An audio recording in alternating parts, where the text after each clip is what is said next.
3, 2, 1.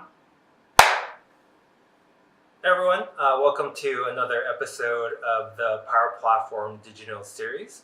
My name is Ron, and this week I have a really special guest with me, Jason. Welcome. Thanks, Ron.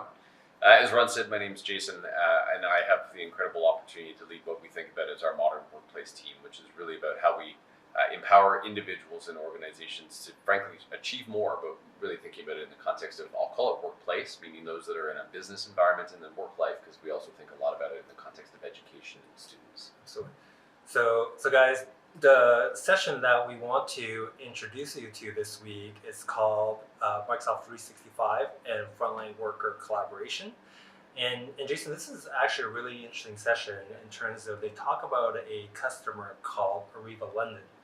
And for those of you that don't know Arriva, they actually run the famous kind of red bus public transit that is all over the city of London. Yeah. And they had a really interesting scenario about frontline worker collaboration using a combination of kind of Power Apps and Office 365.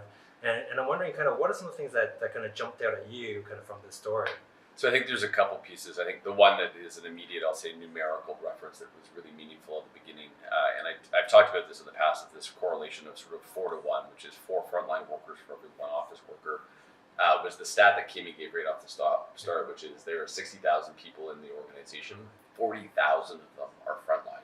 And so you can start to get an appreciation of what a profound element of the workforce frontlines really are. Moving beyond that statistically, I think there's a couple pieces that really popped out, and they did a great job talking about the scenarios of frontline and how do we really think about those. So collaboration and being a big piece of it, which is around culture and connection, and how we empower those individuals to be participants in the larger organization, despite the fact that they may be highly distributed. So that would be one, which is how they've used Teams and Yammer to be able to use it to source insights and learnings, and be able to use the frontline to be that voice and ears of the customer to feed back into the corporate enterprise and the boardroom, frankly, is kind of cool.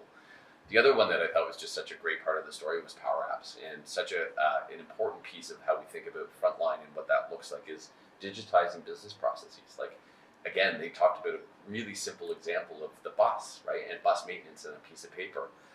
And I think the best part of the whole story was the guy that actually developed it as a non-technical person, used to be the driver of the bus. And so it just gives you a great story on Power Apps as a powerful platform to digitize things that have been super painful and manual, but it actually doesn't take a whole lot of technical skill to get it done. And so when you've got a frontline person who truly understands the root of that business process, they can do amazing things with technology that then becomes sort of corporate-wide. And I thought it was just such a great representation of the potential that's there. Totally. Thanks, Jason. So everyone, please take the opportunity to go watch the video. And as usual, please let us know what you like, what you don't like, and what you would like to see us cover in the future. And so until the next episode, thanks so much for watching.